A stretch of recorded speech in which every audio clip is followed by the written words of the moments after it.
Okay, the stream is set and we're ready to rock. I've got filter on fan funding, super chat, sticky, channel memberships, gifting. Guess we're going to have to go all messages now because no one's watching. And I honestly forgot what all I was going to talk about in the news, but I do have some new DVD pickups. Aha! Cannonball Run. I don't actually have that to I have to cover my face with it. Was watching this the other night, and first of all, for what, 1980? Pretty good picture quality. This was a hit movie. 160 million at the box office. In those days, that was considered a pretty big hit, really. And I made it about halfway through. I'm going to watch the rest. I've seen this in pieces here and there on basic cable in the 90s, and it's been well over 30 years. So there are things you remember. Dom DeLuise has to hang out with Burt Reynolds. Farrah Fawcett's in it, and I think her character might be kind of like weirdly suicidal in a comedic way. Really cool poster art. I think this might be a Drew Struzan design, and he definitely did the Cannonball Run 2 design, the Cannonball Run 2 poster from 1984, as he's got that, I think, for sale right now. I believe the original. So I started that. I also started Halloween 6, I think. The Curse of Michael Myers, introducing and starring Paul Stephen Rudd. Hadn't seen it before. Started that and didn't get to it. I have watched special effects. Curiously lacking in special effects. I kind of thought going in, okay, this will be like FX with Brian Dennehy and Brian, or is this the guy from Cocktail? Hell, wasn't he a dad in what's it called? Anyone but you, or anybody but you? I think it's anyone but you. I think he was the dad, the Australian. Hey, we need an older Australian guy. Yeah, we can do that. He correctly describes Sydney Sweeney as the girl with the sad eyes. Yeah, really no special effects. Interesting kind of story here with this one. I don't know if I want to get more into this in a review. It's may not really be on brand for Halloween. It's Larry Cohen film. He did The Stuff, which I haven't actually seen all of, but you got this gal, Miss 45, Zoe Lund, I think's her name. And it's not, ooh, okay, yeah. So it says Zoe Tramelis. I thought her name was Zoe Lund for some reason. Is it Lind or Lund? I'm pretty sure it is. She's a whore, and she's in New York City, and she's making smutty films, and she thinks this big director that's going to be making a film because he's ostracized from Hollywood, he's got to make his comeback in New York City, that she can star in a film by him, gets killed. Her husband, and this is weirdly enough, she's got blonde hair, she's doing the pink mohair sweater thing in 1984. Yes, this is indeed Paris, Texas. You got the guy looking for his wife, and she's doing the sex work. Paris, Texas setup, kinda. But she gets murdered. They find a girl that looks like her and make a movie about her getting killed, starring the new girl. And hey, why don't we cast the husband and we'll kind of make it look like he did it. And then the villain from Under Siege 2 Dark Territory actually kind of swoops in there, and he's like, you know what? I can make a movie and frame this guy for murder, and it'll look convincing enough. And I'll even hire the detective to be like a the expert, the liaison, the oh God, why is it not drawing on me? Someone in the chat, fill me in here. What's the term? Technical supervisor, right? Plot wise, it's maybe a little more interesting than it sounds in practice because the sound is so trash. New to here, yo, just got here. The sound is so bad. It sounds like you're the recording on a mic mounted to the camera, and I know I have misjudged or failed to recall, failed to bring up the score in films lately. for like the past year because it's just been so forgettable. When the score swamps and makes it hard to actually hear the dialogue, that's when you can remember a damn score for all the wrong reasons. Fill you in on what? I was trying to remember what's the technical director or something like, hey, we're making a movie about a firefighter. Bring in a firefighter. What's that called? Technical supervisor, something like that. Slow down and speak calmly. No, it not terrible. Oh, you've seen special effects or Les Samurai 4K. This very fluctuating price Criterion Collection 4K. I haven't done a Criterion Collection 4K yet.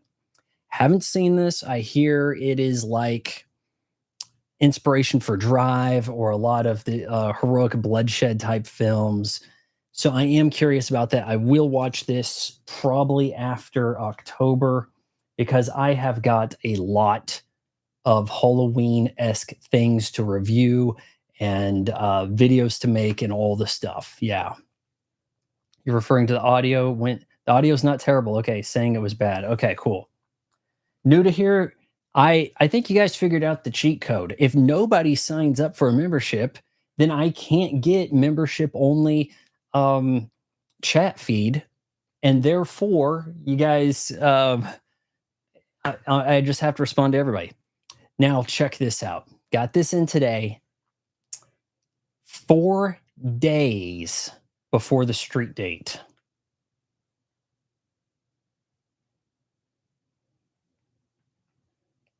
Oh, yes. Ninja Scroll 4K collector's set. Look, guys, if you're going to do the steelbook and the slipcase, the plastic see-through augmented design slipcase is totally the way to go. However, it did get a little dinged up in shipping maybe. It's a little imperfect. I'm not a huge fan of slipcases, but I feel like if you're doing the steelbook and you want the slipcase, that's the way to go. And man, as steelbook goes, they got this like wraparound design. This is a good looking one right here. I believe, crack this open. I believe Ninja Scroll played on Saturday Anime. I know my best friend in the 90s had spoke of it, and I think that he would have seen it there. We've got someone on the Dawn Wanderer, the only tier. Yes, I believe I messaged you that I got this today. We have someone on the only tier. Oh my God. Hold on. Let me screen cap that. Hold on. Let me smile while I do it. Okay. Yes. Dawn, I am becoming an anime fiend. I think I may have spent about $1,000 on anime in the past couple of weeks or something like. Okay, so I might have dropped $200 on Macross Plus OVA Plus Movie Edition with English dub. I'm assuming that means it has Bryan Cranston. It is an exclusive to the Crunchyroll store. I'll be watching this immediately at following the stream. Forget about finishing everything else I started. You can wait, Paul Rudd, in your Halloween movie. Steelbook, look, I know that's not a 4K, and I did watch Castle of Cagliostro in 4K. It doesn't look that amazing in 4K. A lot of these 4K companies will give you, well, there wasn't a justifiable reason to go beyond the Blu-ray. It doesn't look much better. If it's not 20% better looking, we're not even going to bother releasing the 4K. That's totally all right. But I will be watching Ninja Scroll shortly after, and I got to get a video of that up soon because I got it 4 days before the street date. So I want to watch that and have a video up by Monday. Hopefully you guys watch that. Nobody watched the Darkstalkers video. I need you guys. That video is getting like shadow demonetized and relegated to hell because it has election material. Hey, YouTube, you want some election material? I'm about to give you some damn election material over here. So let's see what all everybody's saying, referring to the audio when he's saying, yeah, it was weird you had a good number of likes on that video. I had a lot of likes on my video talking about the membership, and I had a lot of likes on the poll. The poll, well, not maybe not a lot of likes on the poll, but a lot of people said memberships was cool. And I do kind of feel like you have to owe people money to be like, hey, I owe this guy money. I'm going to tell people about him. I'm a fan. Yeah, I'm supporting him. You better watch him also, and also give him money. Like that's really the only way to do stuff right now, is it not? If you release a 4K, have a steelbook.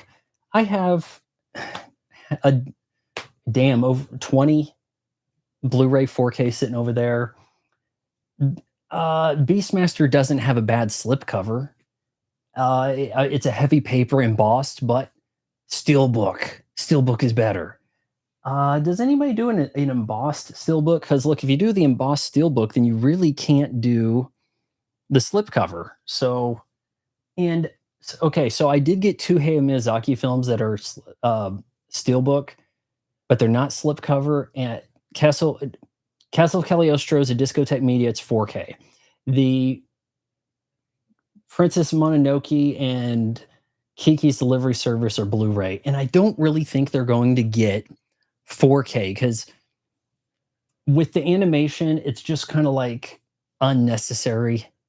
In some cases, I've got Akira with the 4K. I can see some of the more effects heavy stuff that has lasers and explosions everywhere, and they use the older effect of like exposed vellum or something, and then just shoot the light behind it. You could get really brights out of that and just the right amount of punch, but you don't really get true black value out of traditional illustration. So black will still be not quite pitch black in most cases. Now, if you really dressed it up and you did the AI stuff, you could get a true black there, but it's not going to look so much like it was telecine to film. And then you have to weigh, do the fans want the original look of the film or not? Which gets to be a big mess. Okay, so Dawn Wonder, yeah, I would prefer all 4Ks to be steelbook. I'm getting a lot of these special edition Blu-ray things in steelbook. I've got Deadpool and Wolverine coming. It's a 4K. It's got the steelbook. Terminator coming early next month. Deadpool and Wolverine, I think, releases the same day as and movies used to release at home on Wednesdays. I'm not really sure that's the case now. It was either Tuesdays or Wednesdays. It was a kind of weird thing, and then everybody ran it on Fridays. Deadpool and Wolverine, I think, have the same street date of the 22nd as Ninja Scroll. Have not heard from Walmart about Deadpool and Wolverine. And shockingly, that looks like it's going to be a $55 steelbook for a new release movie that Disney said, hold on, we actually have a movie making money. Okay, charge whatever to get that on physical. A tax for not having Disney Plus. On that note, oh crap. Well, this isn't going to sit well on anything. I said it was fueled by Red Bull, right? But I'm trying to watch my calorie intake, my sugar, curb some of that I don't know, malaise of pre-diabetes I'm feeling. Red Bull, man, it didn't get all over my hands. That's why it's the good stuff. If I recall correctly, the sugar-free Red Bull didn't taste bad. Let's see.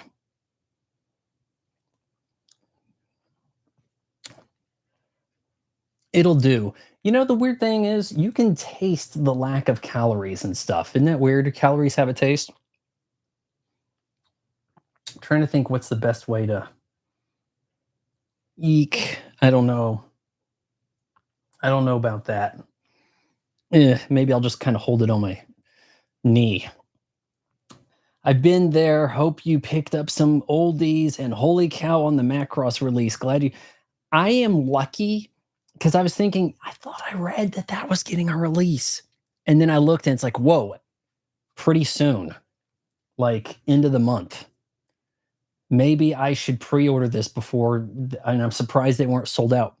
The other weird thing is, and I think it might have been just the soundtrack, because the soundtrack on vinyl was its own set and it was $300, but it said movie plus OVA. And I'm thinking, is that really just the soundtrack on vinyl to both and not including the movie?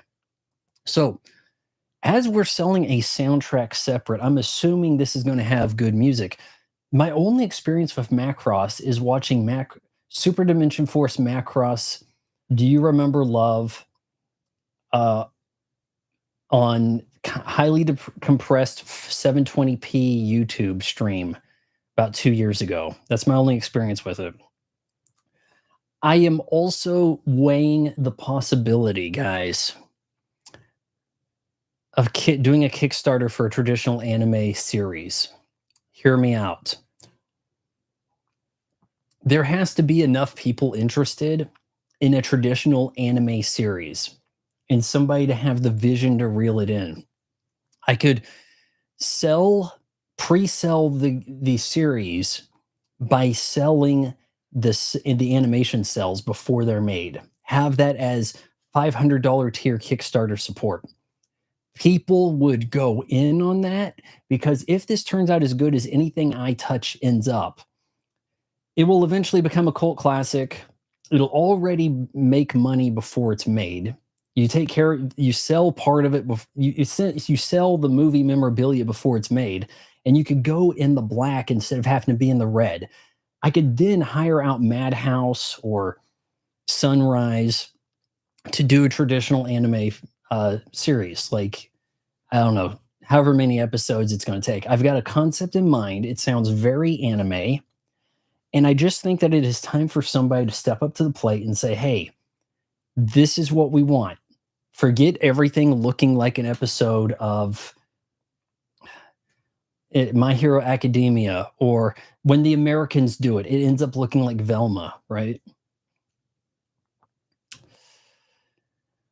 It was really popular to join people Patreon and membership in 2018. I feel like YouTube was like, hold on a minute. We can cut out the middleman and just get the money ourselves. But with the perks built into the YouTube platform, and that's where I have my audience, it just makes more sense to do it this way, does it not? COVID assisted as well. With the Patreon, COVID assisted with the OnlyFans, and that is not slowing down anytime soon. You dig? And that is not me saying I'm starting an OnlyFans.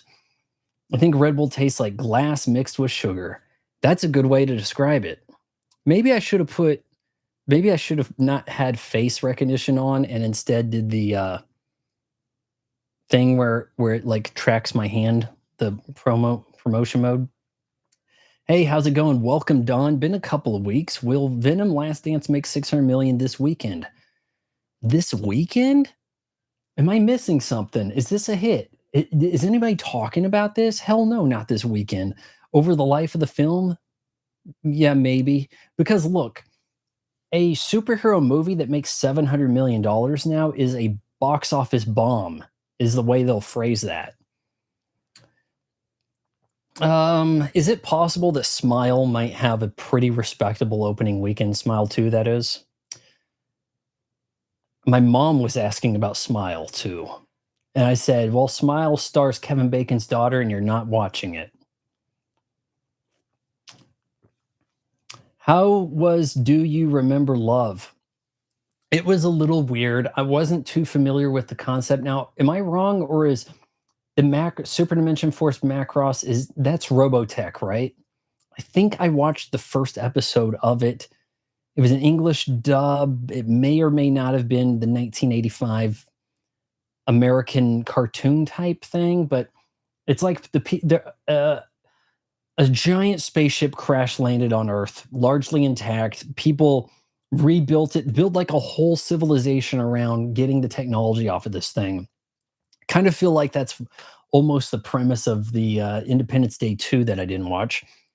Then once they get everything up and running, giant humans attack them.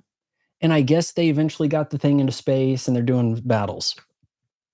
I know Bryan Cranston is like the voice of the lead in Macross Plus. It's in 94. This is when he was doing the anime stuff. He's Fei Long in Street Fighter Melvin.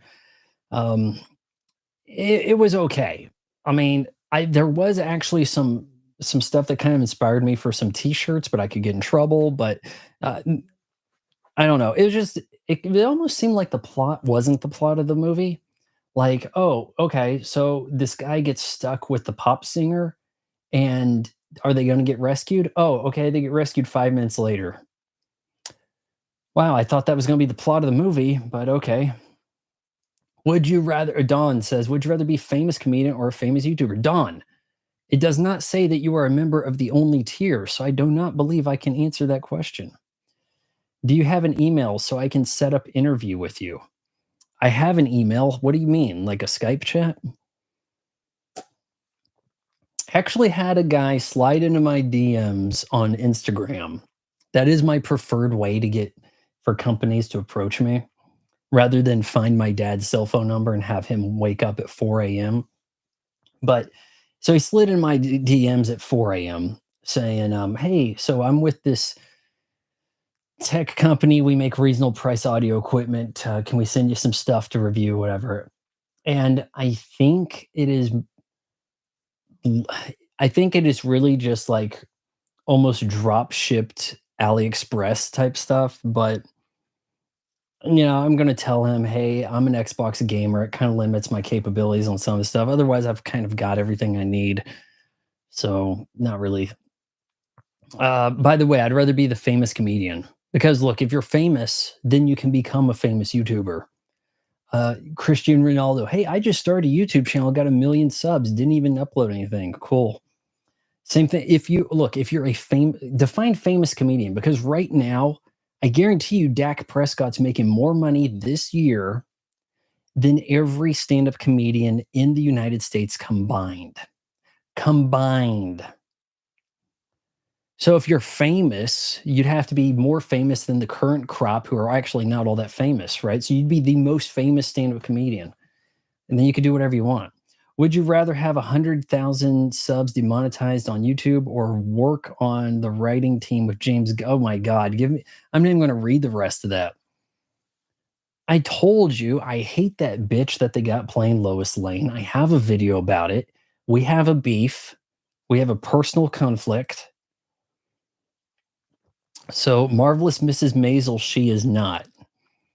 Are TV series on streaming services more profitable than modern day movies since the box office numbers are cooked? It is hard to say. It would be advantageous if you are a director or a film star to have box office receipts to be like, hey, look, people show up to see me. Hey, I'm Glenn Powell. And don't be surprised when I lose Sexiest Man Alive from People magazine yet again. It's probably going to go to, what's his name? Imhoff, Kamala's husband. Do not be shocked when that happens. In fact, I think I tweeted it earlier and I forgot the guy's name. Is it Greg? Yeah, that they're going to do that because it's another little thing to give Kamala that push she needs. We got to push her over to the top. We got her on our shoulders, guys. Yep. You make your money in the box office to prove you're a draw. Then you go to Netflix and say, I want $20 million to show up in Red Notice. That's where the money's at until the streaming services go, you know what? We can't really afford to do that.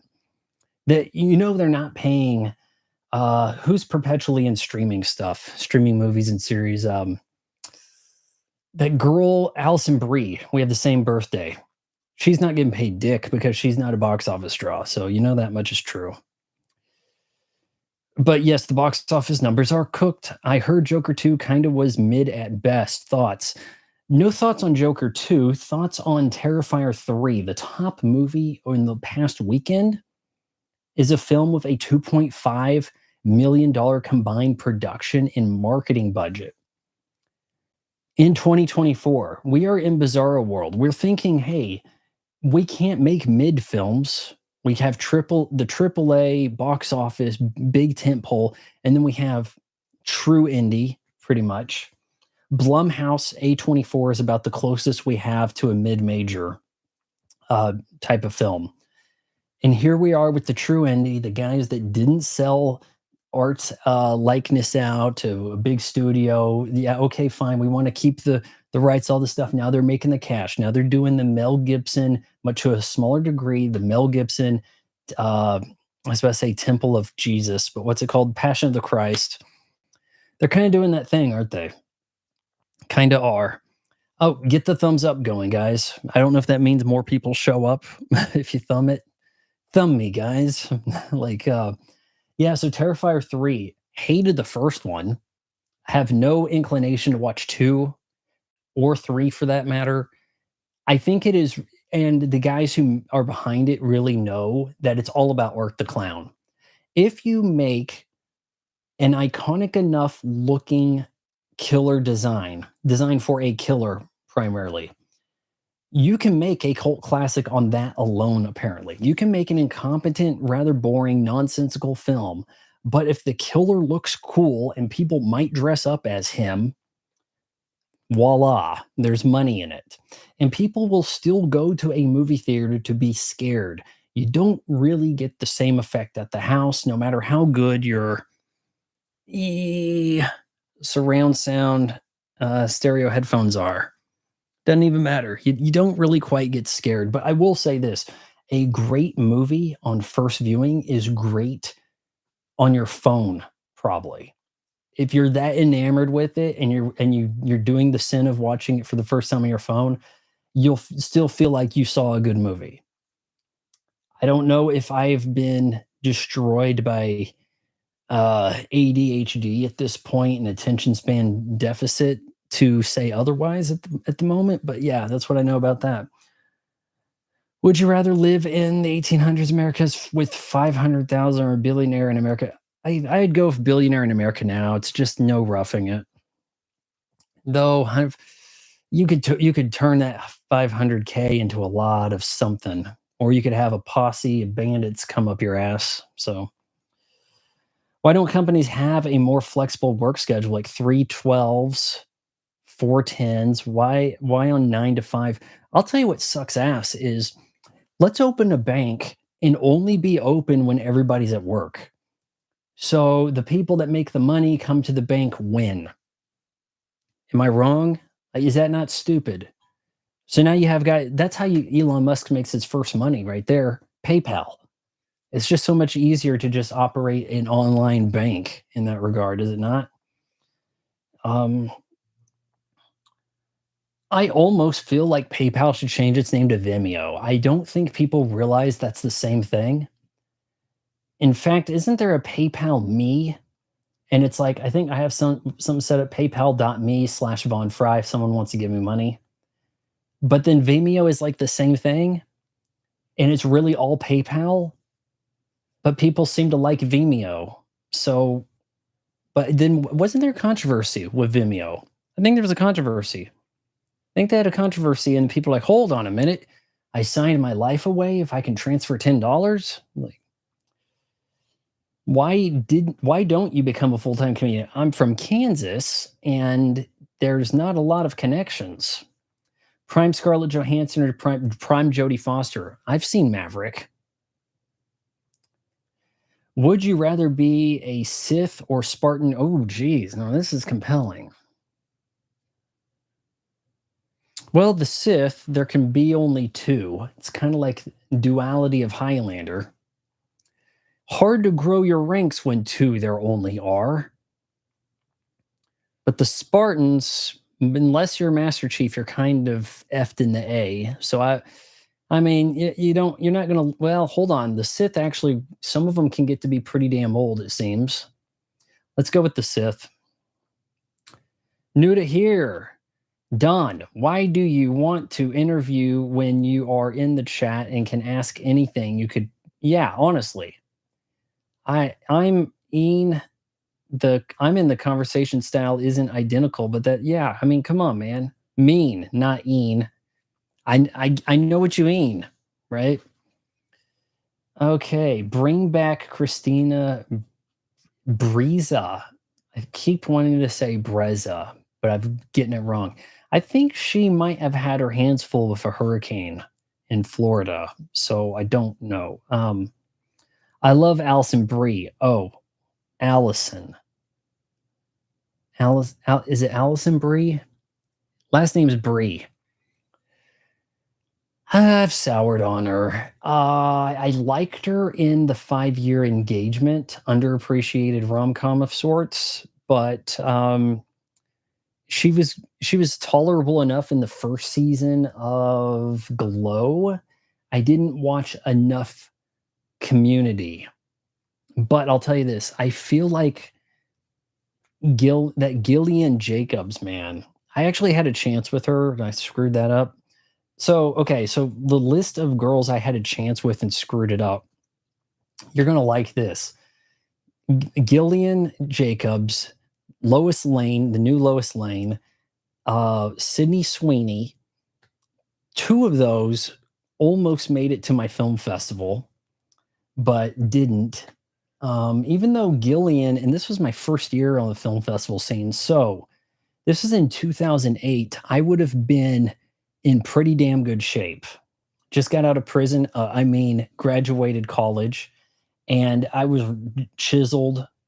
Instead, our big guest of honor was this guy Glickman, who was the head of the MPAA at the time. I think it was, well, or he was like the censorship governing, but he was a former state senator up from Kansas, that is.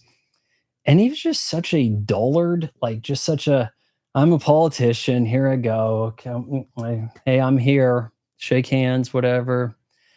The Was it Jack Valenti? There was a guy that was head of that stuff for the longest time, and then this guy filled in for a couple of years, and it's been more of a revolving door since then.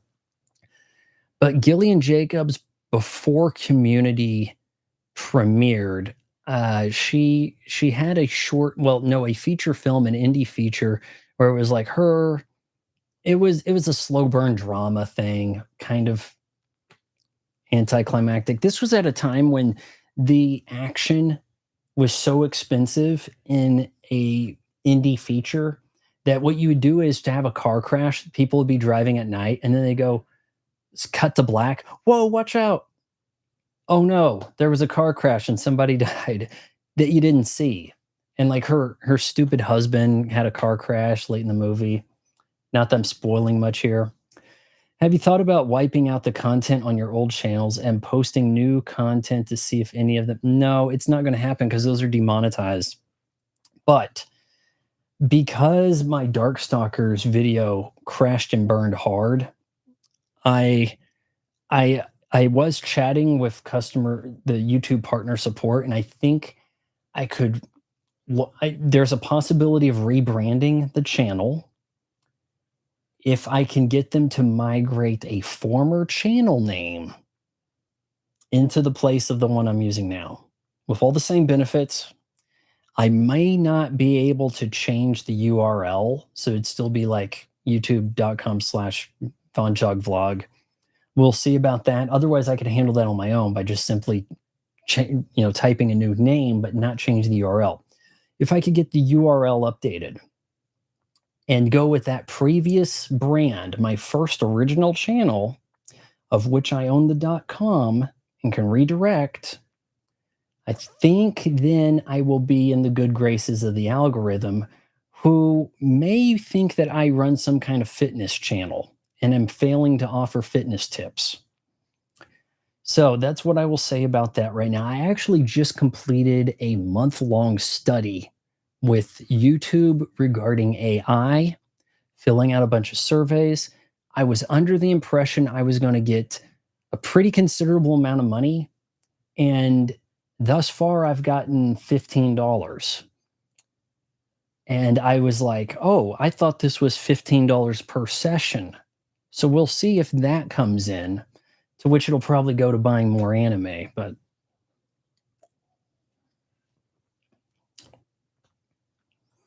banking hours are not made for us. They are made for the stock exchange. Maybe. That is the dirty secret with the banking industry. They're tied up with the stock market. They make their money on the like mutual fund investment stuff, and they take your money and then it goes and gets invested. And then when the stock market does great, everybody's doing okay. When it does bad, you try to pull your money out. They're like, hold on a minute. We don't actually have that much money on hand. There's a limit. You can only pull out $2,000 a day. Okay, see ya. Does the film festival pay you well at all? Nope. Unless you are at Seattle, possibly Robert De Niro's, God, what was his, named after a neighborhood in New York. Seattle's is it Vancouver's a big one, I think, and Sundance, and then you have, I'm trying to think if any of this still going, honestly. But yeah, Robert De Niro's, God, it's named after a damn neighborhood. It has a catchy neighborhood name. The big enough ones will pay people at them. The others will pay a large fee to just the director of the festival, and everybody else is volunteer. So, hey, young kid out of college, oh, you have a film degree, you want to volunteer for the next 10 years? Well, we've got something for you. Now, look, if I'm volunteering and I got Sydney Sweeney pregnant and then she got famous for Euphoria, but then at least I did the reverse NBA star move. Kind of, I mean, would it have paid for itself? Maybe. By the way, speaking of her, look what they, you got to put like the Godfather gift. They look how they butchered my boy. Like they've got her on some kind of high calorie diet. She's wearing the sweats. She's trying to grow some arms. Is she in her like $1 million baby phase? Is she like doing the transformation for a movie? I'm a serious actress thing. Probably trying anyway. Also, why did you go to criminal college? I didn't. The joke is that I looked like I went to prison. The way I came when I graduated, I was jacked as all hell. So really I'm about just as strong now, but I just don't wake up sore as shit. So here and there body weight exercises can kind of keep you okay. It's the diet that's kind of messed me up, the sugar. So I'm trying to find ways to have less sugar. Because look, the sugar in one sugary drink, like one Mountain Dew, is going to be like eating four Krispy Kreme donuts, which you think would have had more sugar. But there's just an insane amount of sugar in drinks. I drink Kool Aid and I mix half stevia, half sugar. All the sugar flavor, half the calories. That's my trick there. If you wipe the old content, then remonetization is a possibility. It wasn't then. This was more of a hard, never monetized again type scenario, and that's part of why had to move on to other channels and stuff. I could never get the Von Fry channel monetized because you're using movie clips. You're using clips from trailers and movies that are coming out. Why? You can't do that. Only certain channels can do that, like Beyond the Trailer, because she's in New York.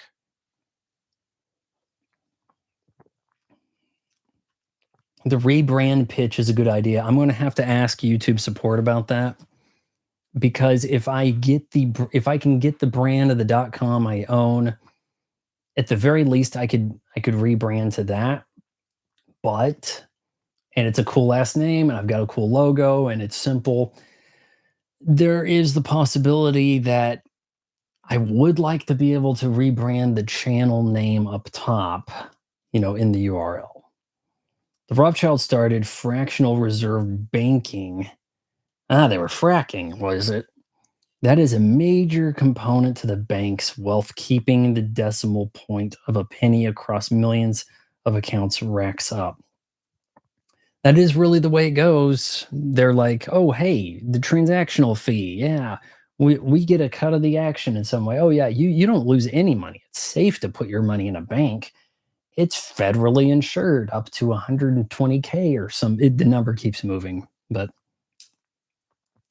that's why I said wipe the content first. No, we're not doing that. I don't know if I have the means to easily back up 1,000+ videos. Wiping the content may reset the AI sorting. No, I think it was more like a monetization ban. In On the Von Fry Will Die channel, you had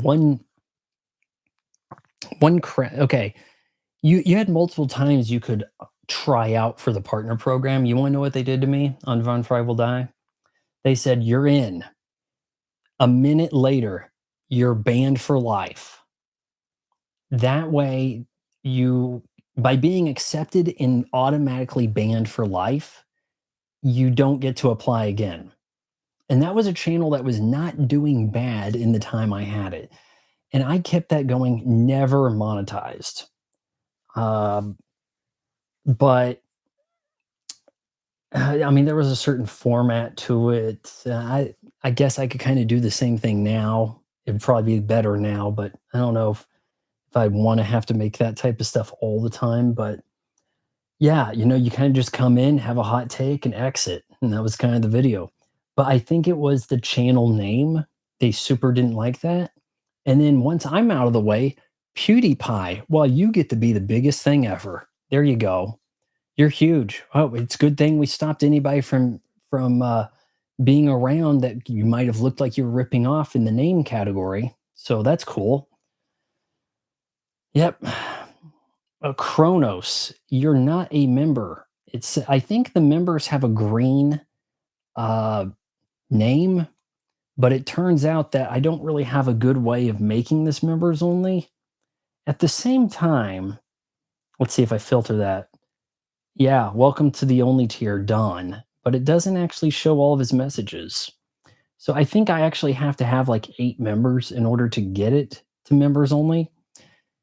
Don't a lot of people like chat with each other in the chats instead of just the guy talking? Because if you're watching a bigger stream, any stream is bigger than mine, you're being ignored by the guy in the video. So then you just chat with each other. Isn't that usually the way it goes? And then when you want the your idol to acknowledge you, then you give the money and they're like, "Oh wait, I'm being paid. Hold on, let me read that." Mhm. Thanks for the super chat. That's pretty much all they do, right? Thanks for the super chat, Don Legwo. Okay, thanks again. That's pretty much all they do. I think this would be a livelier format with less of a stripper mindset about it. If I uh, read what was coming in, especially when I ran out of things to rant about or whatever in a period of 90 minutes. We're only halfway there. Are we going to have to cut this short, guys? Keep the chat going, I guess. I don't think I've been able to set this to member only. Kronos 9, though, that's a new name if I'm not mistaken. I don't recall seeing you here before. Kind of surprised how good looking the color balance is. Maybe I have the lights just right this time. I can never get them right the same time 2 in a row. So when things do look decent for 2 videos in a row, it's because I kind of like gang shot them. I shoot like 3 or 4 videos at once and then get to it. But yeah, it's generally the way I go. Though I do think that the pitch video for setting up the memberships, that was just one video. What, yesterday was it? The blue reminds me of Signs. I don't remember blue coming up much in that movie. I guess I'm gonna have to watch it again. It's been over 20 years, and I thought it was good, but most people do take umbrage with all of the M. Night Shyamalan flicks, right? Oh, it's only good because of the twist. It's not rewatchable. Once you know the twist, it's no good. There's nothing else there. There's no substance. Signs has been getting a bit of a resurrection because people are saying that it wasn't aliens. They never called them aliens. They weren't space aliens. We assume the sign stuff is UFO created. That's the what's usually tied to the phenomenon, but it's actually demons, and it makes more sense for them to be demons because our main character is a priest and he's fallen out with God, and his wife got killed by M. Night Shyamalan and all this stuff. But at the end of it, it's sort of like a well, and it is kind of lame to be like a fate brought us here scenario. Of what came around, everything's connected. Swing away, Joker, and And then he gets back in with the priesthood again, right? So it does seem to be a little more angels and demons than aliens, right? Yes, that is how they used the members chat. That is pretty much, I mean, am I wrong? It is, oh, you guys are talking to each other? I guess I can ignore the, oh, wait, a super chat. Okay. Hi. I'm critical drinker over here and go away now. Okay, and that's, hey, oh, now you've given money, so now I'll read the chat. It seems dirty. Don't like it. I see dead end signs. Is that like a play on I see dead people and signs? Okay. I see dead people. I see dead end signs. Okay. I suppose that could be a puzzle on Wheel of Fortune, which I'm not watching now that Seacrest has taken over. I hate the fact that there are so few opportunities to host TV shows, and this asshat gets all of them, all because of American Idol. In fact, if he stepped out of American Idol and they're paying him ass ton of money, would they just cancel that show outright? Is that kind of how it got ended in the first place over on Fox? Um, it is not that easy, and there is a talent to hosting these sort of things and being decent at it, but most of the game show aspect is based on the nostalgia and the familiarity. It reminds me of staying at home at grandma's house in the summer or calling in sick. That's why we watch The Price is Right. Things like that. The upstart game show, it just never connects because they try to start the stuff in prime time instead of syndication. Nobody does syndication shit anymore. They try to start the stuff in prime time, and then it's like on during the summer. Uh, Christ, wasn't there a Ryan's? Okay, one what Adam Scott was hosting and Ryan Reynolds was the producer, and it lasted a season. But they brought back the big money, no whammies, hit the button. Elizabeth Banks was hosting it, and thankfully her movies bomb hard, so I guess she's still available. I guess the only syndication show that kind of works is Family Feud, and that's because it had been going, and people understood it for a long time. It's not, it was incredibly good choice to put Steve Harvey there as the host, because what you had like Kind, or is it Richard Karn, Al from Home Improvement? He was hosting. We had like a few kind of somebodies hosting for a little bit, malaise period. And then you bring in,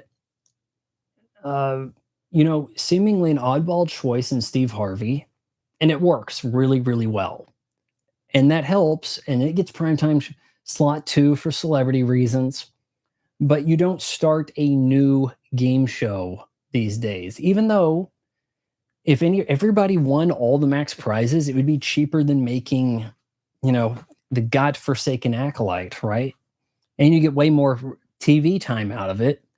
It's almost surprising that TV hasn't been taken over by game shows in that kind of regard, and wrestling, because wrestlers get paid dirt.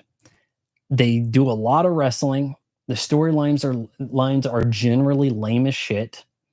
It's pretty predictable, or you get upset, and it runs in perpetuity.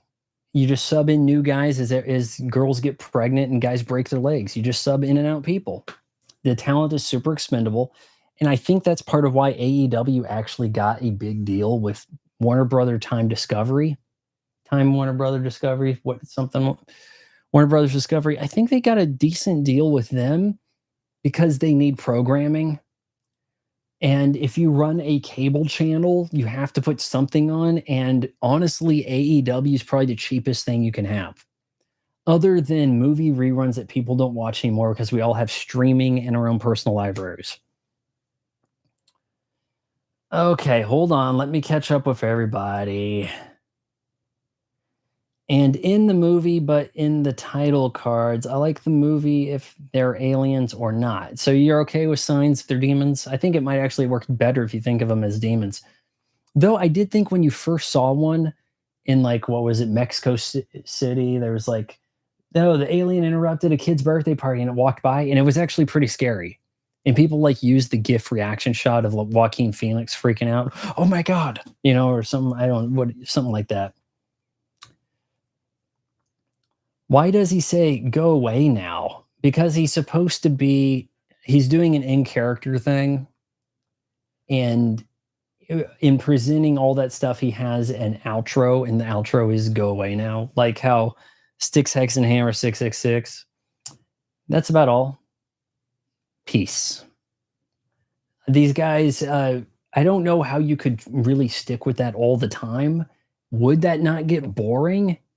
That'd be like you love ice cream until you become the taste tester for Haagen Dazs. Now it sucks.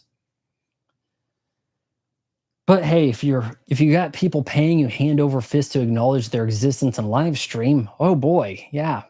No, this is paying the bills. This is fun now. How much of your completed live stream do people watch after you finish live streaming each episode? Shockingly pretty good amount. There definitely are people. I think Django here, like, seems like every time he's like, "Hey, sorry, couldn't make the chat, couldn't make the stream," and then watches it and points out things in the comments because the stream kind of goes up like an hour or two later or something. So yeah, some people do. Some people do. Nickelodeon inspired some interesting game shows. Those Nickelodeon shows, we could do more with that. Legend of the Hidden Temple, Guts, with the aggro crag. We could have kept those going, surely, right? Everybody knows about assembling the silver monkey. There's certain meme things about it. I think they might have brought back Legend of the Hidden Temple, and they also did like a narrative film straight to Nickelodeon or something, I think, around the time of lockdown, something like that. Hello, can you see me? Says Lewis R. Or is that Lois? Why, yes, I can see you. Your picture appears to be a Ninja Turtle playing hockey. I think. I can't much tell. Are you trying to give me an eye test here? Home Improvement is my favorite sitcom. That was one we really liked back in the day. Came out, what, 91? Good year for stuff. I was just thinking when I was eating dinner, man, you throw on ABC at 7 o'clock is Shark Tank. Shark Tank. 7 o'clock in the 90s, shit, it was just getting started, man. You got like Full House, Step by Step. I think Home Improvement might have been on in some capacity or introduced in a way on the Friday night TGIF block. But when I moved to Kansas from Oklahoma, that's when everything changed. I have not actually watched Nickelodeon since living in Kansas in 97. The move took me out of the kids stuff. And when I moved, Family Matters and Step by Step moved also. They moved to CBS and I didn't watch them, even though it was like some of my favorite stuff to do. It's Friday, we're having pizza, we're watching Family Matters. Nope, just kind of gave up on it. Yeah. Hot take, Joker 2 was actually a decent movie. Outside of the musical scenes, people just don't appreciate musicals and we're extremely biased towards it. The musical aspect of this, am I wrong, or is it more La La Land and less classical musical movie? Did it feel more like we have to have this kind of scene, like almost like we're obligated to have a musical bit rather than have like a really good song? Did it seem like that? I'm not sure. There's two different kind of ways to do the musical. If they're too grounded, they may not be enough fun. Like all kinds of crazy stuff has to happen that doesn't fit the scene, and everybody's working in sync and everybody's singing along.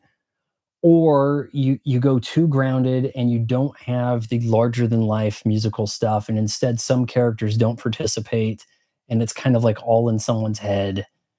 Um, there seems to be different ways to go about that. I might leave a ring on that with this, but Okay, Django say, "Oh, we got a feud going here."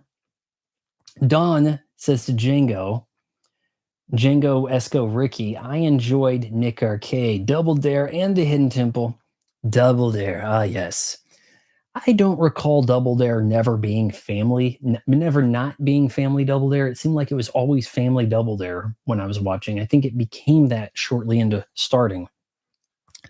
You can't watch that now because all the questions are about like Gilligan's Island and Leave It to Beaver. Like the questions are like pop culture questions in the late 80s about things in the 50s and 60s, and it's pretty weird.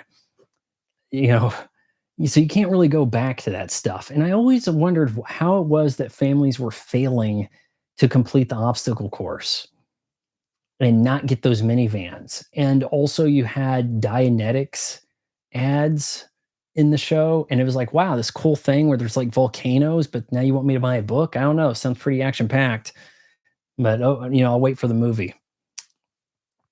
Wrestling stopped being good in the 90s. Correct. The ruthless aggression era, I never got into. I kind of got out of wrestling around summer of 99, if not a little sooner. Because, I mean, I see these clips of like WCW having that weird ass logo, thinking I never saw that. So maybe I wasn't watching, I stopped watching a little before that. But once WCW is out of the way, where does WWE go from there? They have a spoil of riches on their plot. Not everybody can have a strap that has value. And then once enough of those guys kind of get injured, then you bring in John Cena, Dave Batista. These guys are kind of having their run. The Undertaker's still hanging around, God knows how. And it's not like their stuff was complete crap, but it had gotten really bad in more recent years where even the audience is checked out. And if you see how little the audience is participating in any of the stuff nowadays, you just wonder why are these people showing up? And they're filling big ass stadiums to see who? Like at least at one point you could be like, maybe the Undertaker will appear and we'll hear the bell and everybody will go nuts. But now it's like, Christ, there is no one here that is going to make everybody go crazy. And I think I have to put a lot of this on Roman Reigns. The guy has no moves. He can barely talk. He can't get in a decent movie no matter how much his cousin helps him. His move is a Superman punch and letting the opponent like run all their stuff out on him. And then he does the Superman punch and a weak ass spear. And I feel like I'm on freaking crazy pills because am I the only person who realizes this guy's terrible and it may have had a big role in destroying sports entertainment by not having compelling matches and not being able to lose for 5 years or some shit and have to have a mouthpiece talk for him when it worked better for Brock Lesnar. The guy is like what, 6'3", and he's called the big dog. That's not a big ass wrestler. Like, Christ, medium sexy Scott Hall's like what, 6'5"? Like, Jesus. Yeah, a guy like Randy Orton is like the tallest 6'5" you ever seen this side of Vince Vaughn, who might be like 6'9" for all I can tell. Randy Orton seems more legit. He has a more fun move, RKO out of nowhere. Why can't we just ride the strap on his ass, right? I don't get it.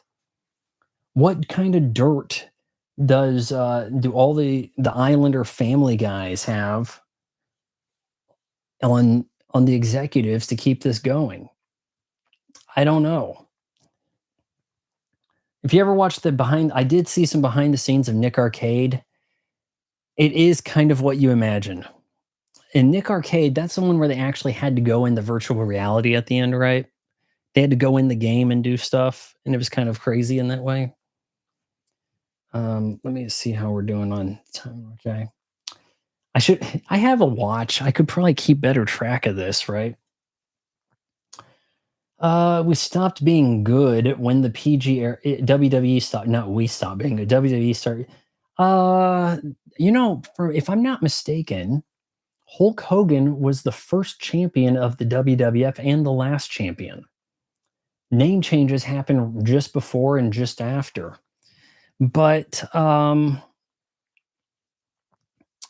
don't know if when the WWE thing started, but they certainly changed the logo and went PG and leaned into it. And I think that the PG wrestling is too safe to be that compelling in a lot of ways, and it doesn't feel realistic. And but speaking of not realistic, all the garbage, like I feel like I'm Jim Cornette over here. That garbage happening on AEW where you have like a bunch of bantamweights jumping at each other, looking like they're doing no damage. How's that compelling? And honestly, why do they have a women's division? When I was watching wrestling and wrestling was like at its actual zenith, women were not wrestling. And I speak for two eras there. Hulk Hogan running wild with Hulkamania, there weren't women wrestling. Maybe once at a pay-per-view, you have some kind of specialty match, whatever. They had Nitro Girls on WCW, but they weren't wrestling. They I swear I only saw China kind of wrestle on WWF at the time. I swear there was no women wrestling. And the girls that were there, they were certainly eye candy. And we don't do that now. Instead, everybody looks like some kind of Florence Pugh dwarf. Oh, she's short, doesn't have much of a rack, has shin guards, knee pads, elbow pads, wrists, something, whatever. And, they're not really built to be appealing, but we have to honor them. And most of them don't need to be there. So we have too many of these girls that look like they can't actually wrestle, but they can kind of do some stuff where they're working on their mic skills so that they can be in some Fast and Furious. That's what we got there. Diatribe over. I didn't like the Attitude Era, though I'm in the minority on that one. I actually felt like WWF was too out of bounds by the time I was watching it. I mean, I got into it more. In the early 90s, I thought WWF and WCW was like the same thing. They were just, oh, so this is their show on Saturdays and this one's on Monday. I didn't really know there was a difference. It was like Hulk Hogan was on both of them as best I could tell, so whatever.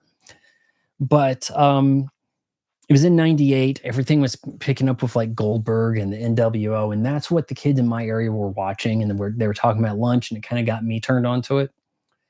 But the WWF stuff seemed more risque. Like, do you remember how risque MTV was in like 96 to 99? How it was almost like, oh, you better not let your parents see that you're watching MTV, or like it seemed like it was, just short of like some weird premium cable Cinemax thing, just about.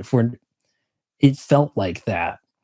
Now I don't know what they're doing on MTV. I'm assuming shows aimed at teenagers, kind of like it's Snick all the time. Remember Snick, Saturday Night Nick, with the orange couch?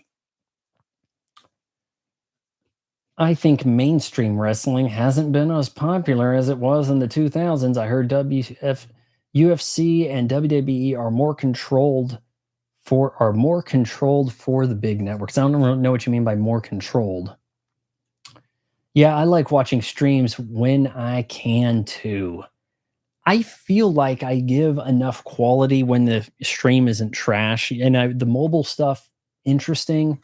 Seemed like I had more people dropping by, maybe, but the stream quality was terrible. I know I'm kind of limited to 720p on this Sony. They haven't done a proper firmware update to change that. They easily could, but maybe 720p works pretty good for this. I don't seem to have a bunch of lag. I could actually maybe clip this and make some kind of video content out of it.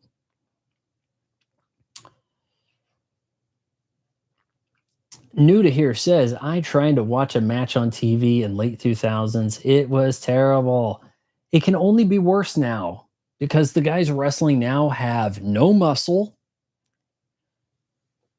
And like I've been trying to explain to people, that Attitude Era, well, okay, both sides, there was some bad wrestling. There was a lot of brawling, a lot of like Dusty finish. Okay, ring the bell. Everybody, it's a big scrum at the end. Everybody's just kind of like, our guy, our guy walks in and he hits the guy over the head and he turns and hits the other one. And oh no,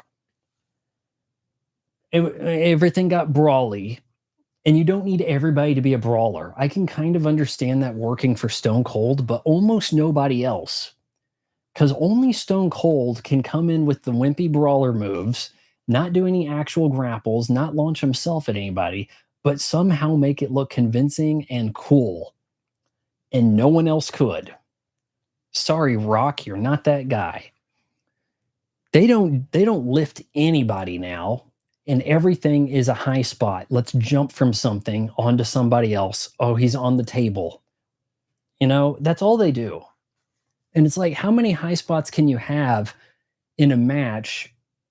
Because then at some point you're like, clearly this one doesn't put him away. We're only a minute into the match. We got to do 10 minutes of this crap and have it interrupted by a commercial break. If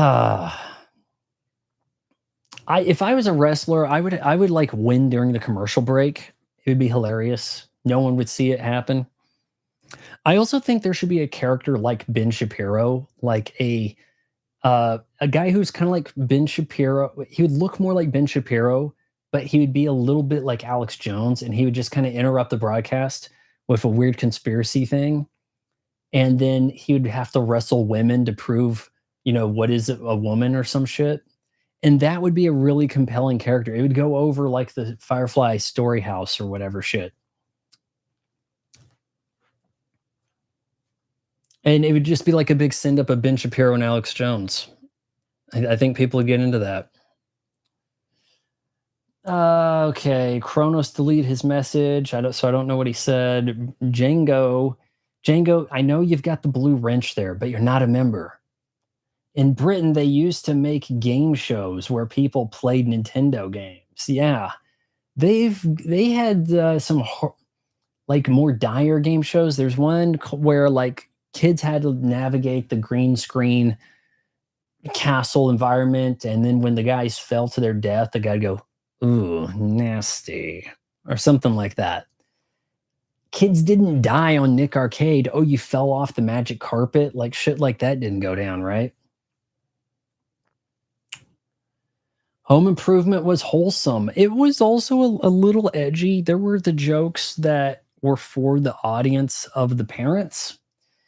And I think that when you revisit these sort of things, you kind of gravitate more towards the adults. When you watch old Simpsons, you're thinking more like Homer Simpson. When it came out, I was under the impression Bart was the star. I really no longer feel like that's the case. In fact, you really have those poor, unfortunate videos of Nancy Cartwright going into like 7-Elevens going, cool, man. And then guys are like, okay, lady, what, can you leave? And she's like, hey, you know who I am? They're like, no, I'm Bart Simpson. And then they're kind of like, who's that? And I'm just like, I'm old. Kill me.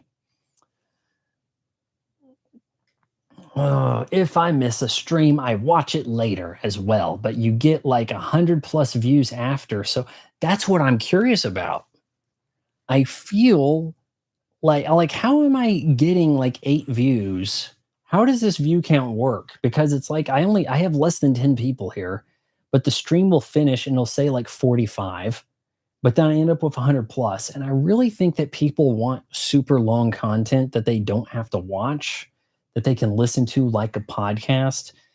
If you start a podcast, I should know from personal experience, nobody shows up because you're not in a platform that angles anybody towards you. If you don't have celebrities on all the time doing something newsworthy, breaking a story, then there's nothing to drive any audience.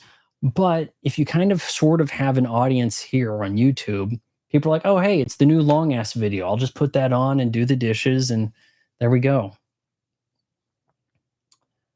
We got about 20 minutes. A lot of 80s and 90s sitcoms were made during a time where they respected the family units. Now, yes, Tim Allen was, hold on, Tim Taylor, right? What was his name on the show? It's always yeah, well, it wasn't called Tim Allen, the Tim Allen show, so thank God. But yeah, Mr. Taylor, he had his heart in the right place, but he was clumsy, and I liked how he would get advice from his neighbor, and then something would get lost in translation when he tried to give it to Jill, and it just always came out funny. You never really could tell exactly how that was going to come out wrong, and it does, but it works. Uh, there was something to that, and that was a sitcom that I don't think you would go back and watch and be like, "How did we ever like this?" Like, I could see you thinking that potentially about Family Matters, especially during certain seasons.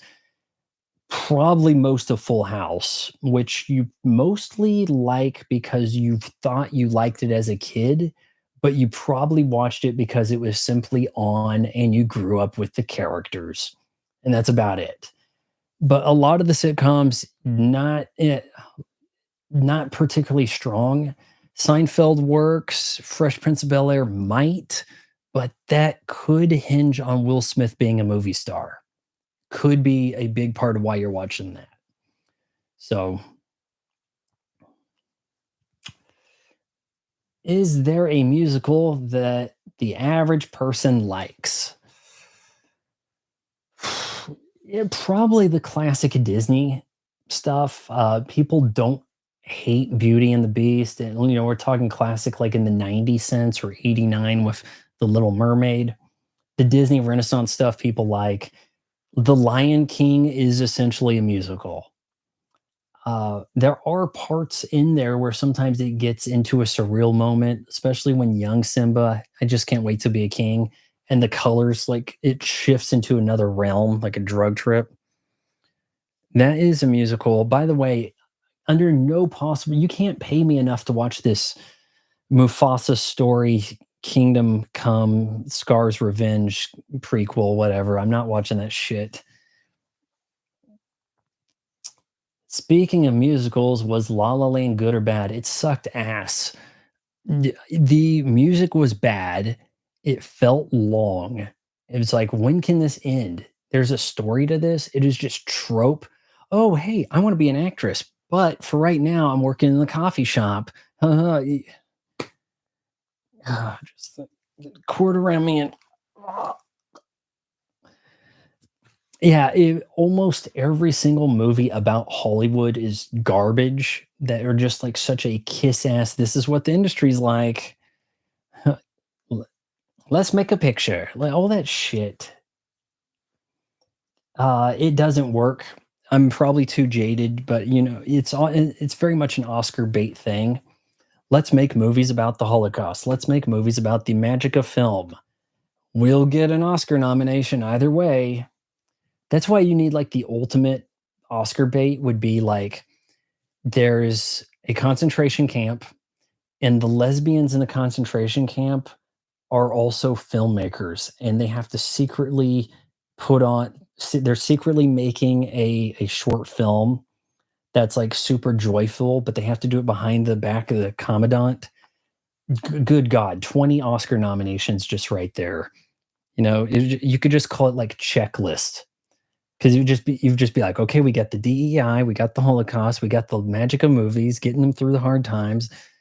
Yeah, that's how someone hasn't done something that depraved yet and contextually bankrupt. I don't know, but yeah, that would get you an ass ton of Oscars, no doubt. I heard a lot of N64 helped with wrestling popularity. Probably. You know what? I did have one of the top selling games on the N64, WCW versus NWO Revenge. It was sort of a mid game, but it had a lot of wrestlers.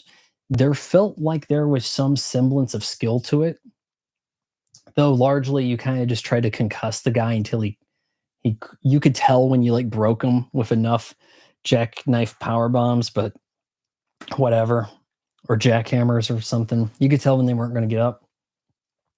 But that four-player connectivity to just be like, "Hey, we can just get some friends together and you bring your controllers, we got a box, 4 players right here." To be that first console that was, like, low enough in price that kids got it. I actually got the N64 before I got my PlayStation, my OG PlayStation. They weren't calling it a PlayStation 1 back then either. Hell, the magazines like to call it a PSX when you look up the cheat codes in the back of tips and tricks. For the kid available console N64 to have that 4-player connectivity and you have a game like WCW NWO Revenge, I believe there would later be a very comparable WWF title, and I don't remember the name of it, but it looks about the same, just with WWF roster. That probably had a big hand in it. You're probably not honestly wrong. Tony Hawk Tony Hawk games put skating on the map in a unique way. It was like everybody knew about it. They thought it was cool, but they couldn't do it. But when you finally had a game that looked kind of like actual skateboarding, holy shit, did that get popular. Um, you can't really make a game that limited anymore because your skateboarding game now or your racing game, it's hard enough to make a racing arcade game that is not one of the tentpole franchises, which are kind of skirting the line between sim and arcade. Gran Turismo, Forza, but GTA kind of kills genres because you just go, look, we could just put the skateboarding in Grand Theft Auto. There's your skateboarding game. The cars are already there. There's your car racing game, your car carnage game for that matter, right? So that's kind of the way it goes. It's as big of a deal as GTA 6 is going to be. Why are the car companies not going, hey, here you're making $10 billion on this game. Let's get in on that. You can use actual Porsches. You don't have to say de Classe or whatever the hell they're calling the stuff. I don't remember all the names, but you could tell that's like the not Dodge Viper. Remember? Why not go legit? Am I on crazy pills here? Like, why can't you work that out? Oh, you can't get out of your contract with EA for the Need for Speed garbage? And it's low player base compared to GTA? Come on. We don't really like the idea of our cars getting damaged, and then they change their mind on that. Maybe we don't like our car blowing up like Paul Walker, so maybe that's why they're not in Grand Theft Auto, but okay. I enjoy musicals, but haven't seen La La Land. Seems very mainstream. Dude, my German grandma got taken to go see it. I wanna see La La Land. Go see it. Oh, it's terrible. It's the worst. Ugh. I'm not gonna ruin it, the story for lack thereof, but yeah, it's a you it's a slog to get through, I'll tell you that. Wrestling was super edgy in the 2000s at some points. It was, dude. They had the boobs were coming out, even if they'd say it was accidental. Sure as shit ain't happening now. Um, I mean, the Suck It from the DX, right? They were just some edgy asshole guys, and now it seems like everybody wants to be a baby face, even when they're supposed to be a heel. I can't be too much of a heel, then I'll get the go away heat. That's too realistic of a storyline. Yeah, things don't look realistic in the ring. Some of the guys had a way of making things look realistic, like Bret the Hitman Hart. When he's wrestling, you kind of were like, well, maybe this is real or some shit. There aren't guys that give you that sense now. So I think Repo the Genetic Opera is one of the last modern musicals I enjoyed, and it's kind of campy. I haven't seen it. I'm familiar. It has Paris Hilton. Man, that's certainly on the lower budget side of things as the musicals, man, they do not make a lot of them. The Joker will be the last Joker 2 is going to be the last musical we see for a while in live action form. I can tell you that much. You can bet on that, Jack. I guess people like the movie Grease. They do, but it's probably because we watched it on TBS growing up at this point. I watched it, I might have reviewed it on this channel. This was some, probably close to 10 years ago at this point. I mean, it's kind of all right. I understand. I think, was it a year later you got Saturday Night Fever, which is dark. That is yeah, and that actually got a PG cut for theaters because it was like, hey, we kind of like the dancing stuff, but I mean, everything else is pretty dire, and it was R, and then they had a PG cut, and I think they actually had the PG cut on VHS in the grocery store in which I worked in the video store section in high school. I think there was a PG cut. Rocky Horror Picture Show, still long running theatrical run. I do believe there's a sequel, I think called Shock Treatment. I've been kind of wanting to check out. It doesn't seem to be streaming anywhere, so it's one of those you have to buy the Blu-ray type things.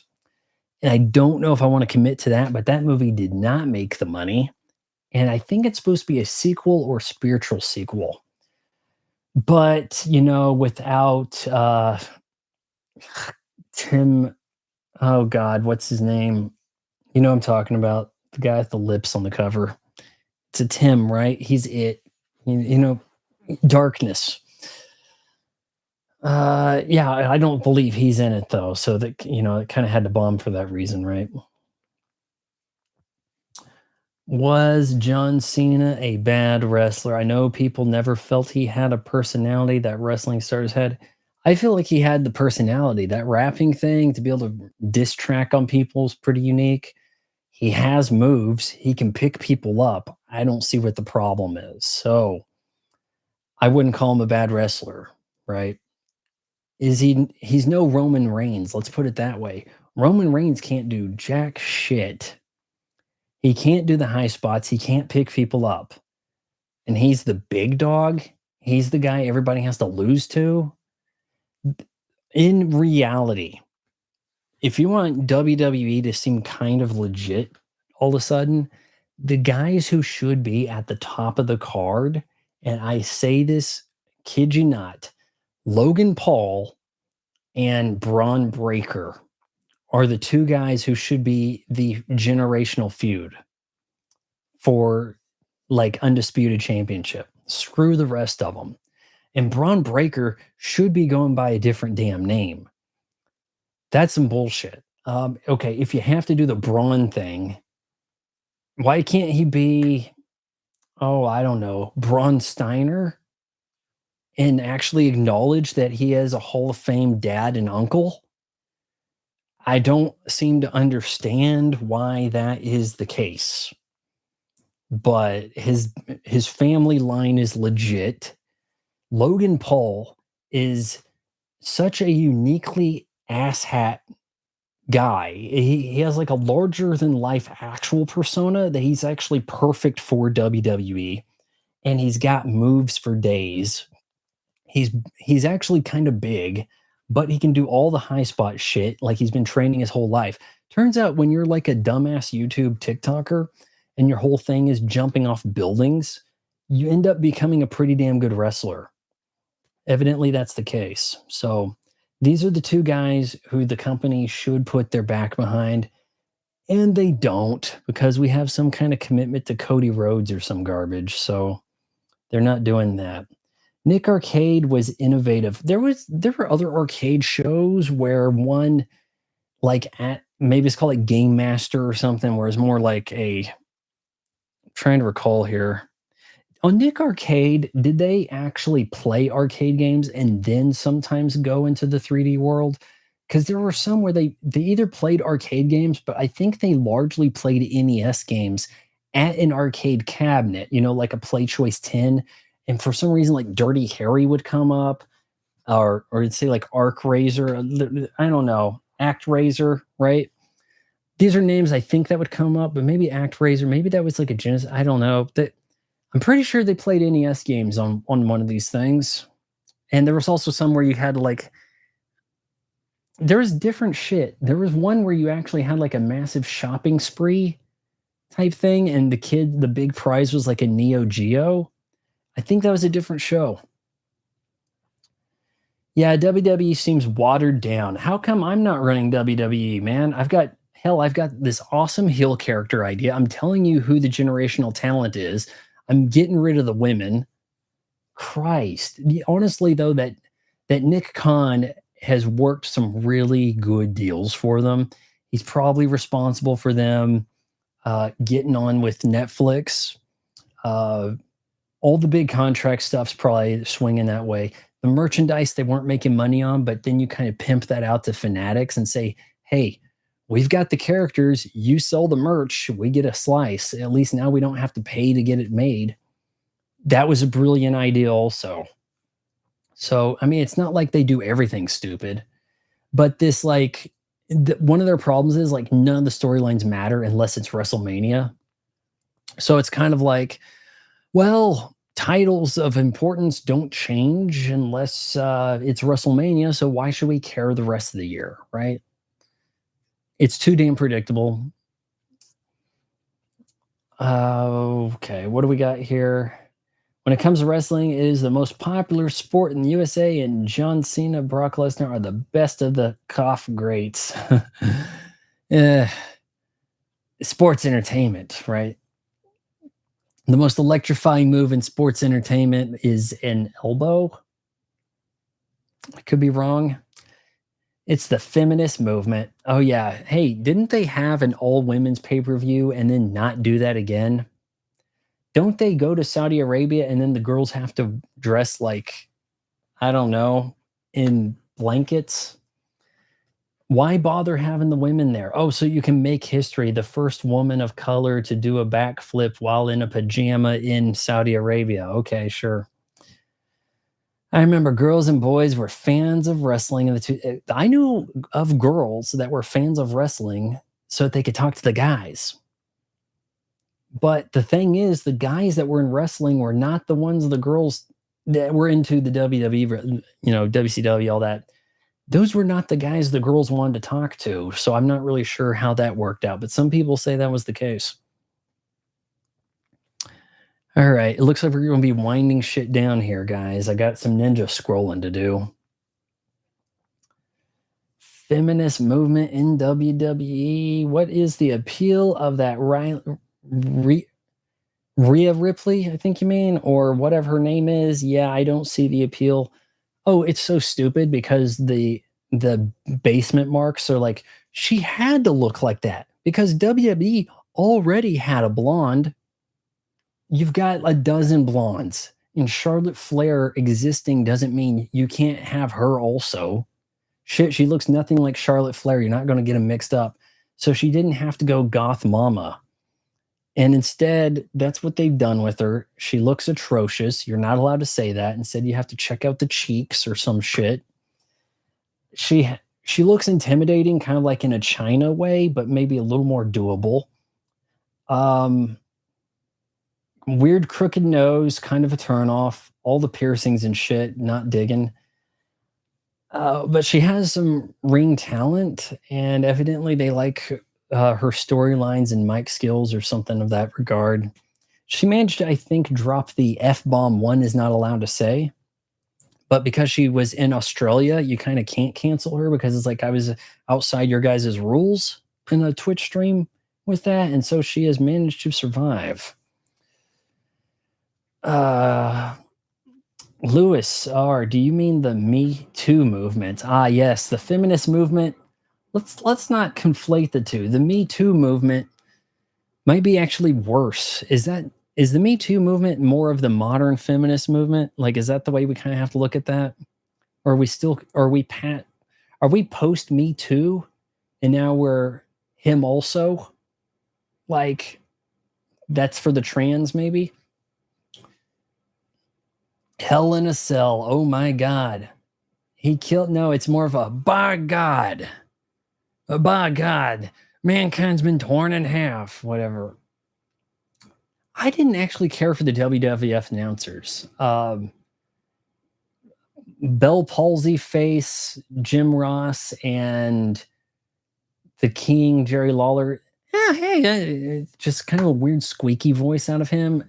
It just kind of annoyed me. It made things seem less serious, really. I preferred shit, I'd get a lot of crap for it, but Tony Schiavone, right? And they've got him over on AEW. I preferred him on WCW's mic, honestly.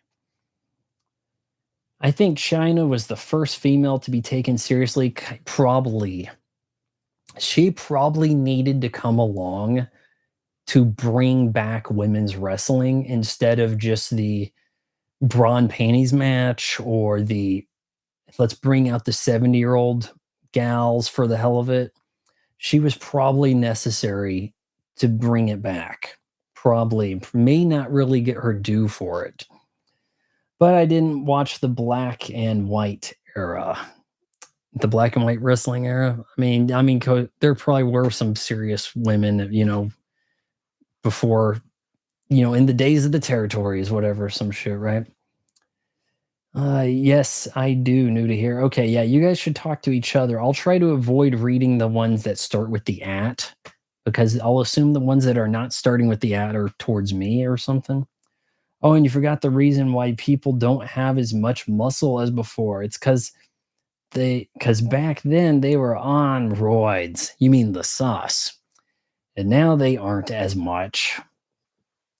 It's not just that, but you also just generally have these smaller, unchiseled dudes doing shit. And the girls don't look like Tori Wilson and Stacy Keebler either. They're just kind of, modern, high sugar diet gals, whatever, right? And they spend most of their time on the road, literally driving themselves to places because I guess WCW or no, what do they call it? Tap out or TKO / Endeavor can't really front them to get on the planes, so they don't really get to hit the gym as much as they're riding in a Corolla. But people still watch classic 80s clips. They really do on YouTube. People pull up that stuff. People want to see mankind get torn in half and shit. They'll watch that stuff. I think you are far more likely to pull up old time classic clips than this garbage now. And the audience really being into it helps. People just going nuts for Hulk Hogan and Andre the Giant just staring at each other, they go way more nuts for that than any of the shit that happens nowadays. That Ben Shapiro wrestler would be funny. It is largely a comedy idea. That's kind of my thing. That is something they would have done years ago. They probably would have, and now they'd be afraid to, even though it's actually relevant now. Ben Shapiro disbelieves the only conspiracy that matters. Yeah, Ben Shapiro's whole thing is, oh, you guys don't know about hate crimes. I'll tell you about hate crimes. You guys don't know oppression. I'll tell you about oppression. And at some point, people have to be like, sure, Ben, here we go again. You tell us. Yep, that those dark people over there don't have it bad. Tell us about the people that do. And every episode of his podcast is some kind of trap to get you in on a certain country that is not America. And you have to side with them or you're a raging anti something. And that's his whole shtick. It's bullying everybody. Oh, well, okay, so I won the argument because you're a raging anti. And so I win and I get to feel good about myself. Okay, so let me tell you about ZipRecruiter, NordVPN, or buying a share of plot of land in Scotland so you become a lord. Oh, shit, I accidentally mentioned ZipRecruiter. I can't remember if they use him or not because they're actually kind of legit. So, did I just destroy Ben Shapiro? We better put that in the thumbnail. Whoa, Ben Shapiro totally owned by guy who graduated from University of Kansas. He'll say shit like, oh yeah, the Ivy League stuff, that doesn't matter. But then he'll also use that as like, oh yeah, this guy's not qualified. She didn't. So Kamala Harris, she didn't actually go to an Ivy League school, but I did. I went to Harvard. So, and then that elevates him higher. And then also, there's his audience is bigger than yours, so you're wrong.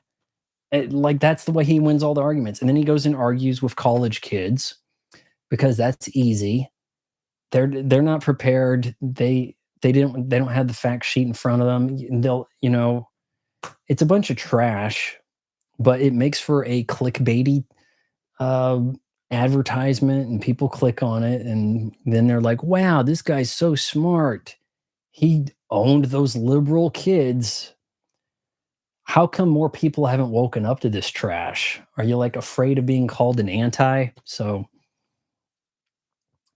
I'm not a fan of those. Did not get live notifications, sir. Oh, you don't get a well, hold on. You don't hammer time. You didn't get a notification of me going live. I actually have a fair number of people that have rang the bell for notifications, and yet they don't seem to show up for the videos that I put a lot of effort into. You know how much effort I put in that damn Darkstalkers video? Christ.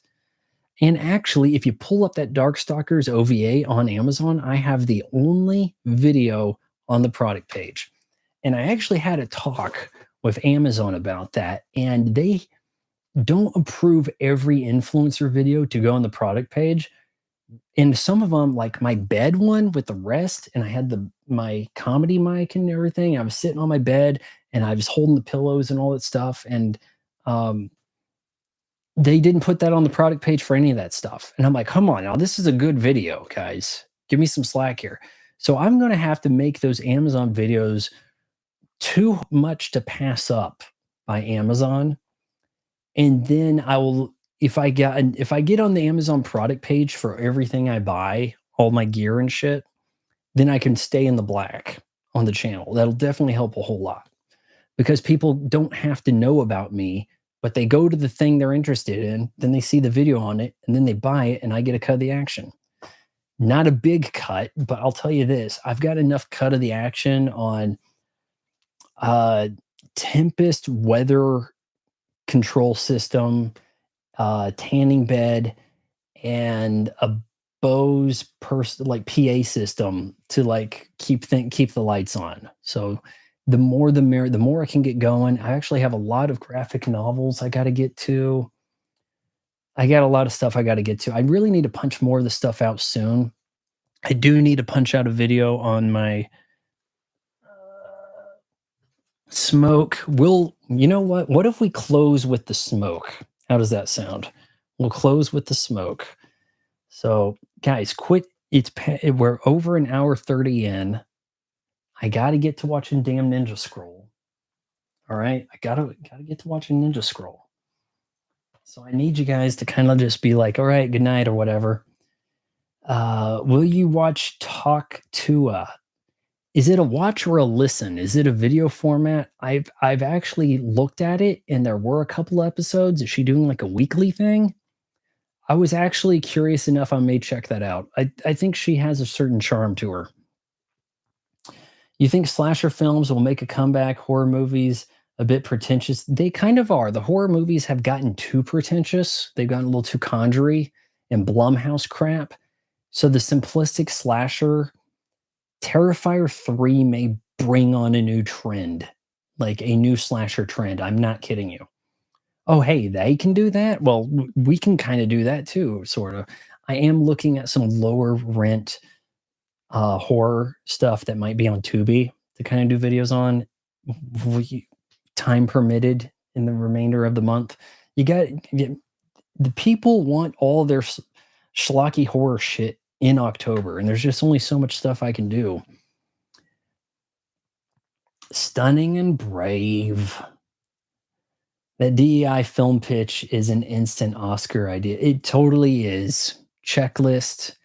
I had a different. I've written it down like years back on like an Apple Note app, and I'm trying to remember what I called it, but it was like maybe it was like Holy Trinity because it's like the Trinity of Oscar bait. Like that's the inside catch there. It's sort of like the thing Quentin Tarantino would do, but he would make it like a so schlocky and weirdly comedic, but it would still get a ton of Oscars only because he did it, right? If Eli Roth did it, it wouldn't. That's kind of the way that works. Only Quentin Tarantino is allowed to make that kind of movie and get praised for it. Couch co-op gaming is sorely missed. Hey, having actual friends is missed, man. Nintendo's well, Nintendo also gives you that co-op online for every game. All the games that have the couch co-op have a way of doing online co-op on Nintendo. So in GoldenEye, well, even versus, you can do the version of GoldenEye out on the Switch is online co-op. Honestly, almost none of the indie titles that come on Xbox Game Store, on the Xbox Store, have online co-op. And a lot of the AAA shit doesn't. A lot of the named stuff that there's a new Contra game does not have online co-op. What are you thinking? Halo Studios video made a lot of people unhappy. DEI fest. Yeah, we've got a strong, powerful woman of color in charge of the studio, guys. How will she, knowing how she got the job, not come up with a way to hoist that flag? Right? And it's a rainbow flag too. You know it's coming. It has to. They go, hey, I didn't get here on my talents. I got here because of DEI, so I have to champion DEI. That's the way they do it. That's why it doesn't seem to go away, because the companies are pressured into promoting them, and then they go and hoist the flag. You guys can clip this and put it out online at any point, whatever, as long as it looks good. They're like, oh, burn. This guy Von Fry, he tells it how it is. Yeah. Some shit. Also, my imagination, or did Master Chief look like Lego? Like, it looked like a damn action figure in Unreal 5. Like, why is that? It seems weird. Uh, Don says, why don't you like Patrick Mahomes? He is Christian. He doesn't cheat on his wife. And he is not. He is in Missouri. I don't have to like a guy who plays in Missouri and co-ops the name Kansas. I do not feel obligated. He does not pay taxes here. In fact, some asshat article out yesterday was saying Kansas City, or Chiefs are staying in Kansas City, Missouri, despite desperate last-ditch effort from Kansas. And it's like, piss off. So, oh, by the way, he's playing like total trash this year. He's got to get his act together. He's over the course of the last several seasons, he's been the best player in the NFL. He can't be phoning it in like this. Clearly, the league MVP is the officials. There's no debate. Tell me more. Tell me more. Did you get very far? Bret Hart did chain wrestling. That's why it is better. Chain wrestling. I guess I don't understand what that is. Is that like chain smoking or something? Love Shock Treatment. Still have my DVD. I want to see it, but I don't want to have to watch a DVD. DVD just does not cut it these days. It was a sequel that turned into a spin-off. Ooh, how do you spin off when you're a failure? I guess they didn't have anywhere else to spin. AEW better anyway with women's wrestler. Are they? Am I missing something? Because like all I see is like tiny ass Japanese girls hitting you with their butt. You got a guy posing as a woman, and then Snoop Dogg's cousin shows up, but people tune out and don't watch on TV. And the clips I see from AEW are depressing. It is quiet. The people in the ring don't actually need a microphone. You could hear them without. Quiet as hell, and there isn't 3,000 people in attendance. It is like pre-invasion angle outsiders showing up to save WCW shit. Or pre-Hogan for sure. It's pretty bad, pretty stark. I was joking, but she does seem nice. Kronos, hold on, who are you saying seems nice? I'm not really sure who you said seems nice. You deleted to me a message here. If you missed a comment by Django, I think you missed a comment by Django. Hold on. He's not a paying customer. Couch co-op, Halo DEI stuff, right? The DI film pitch was an Oscar. What did I miss here? You think slasher movies may come back? Yeah, what am I missing here? What?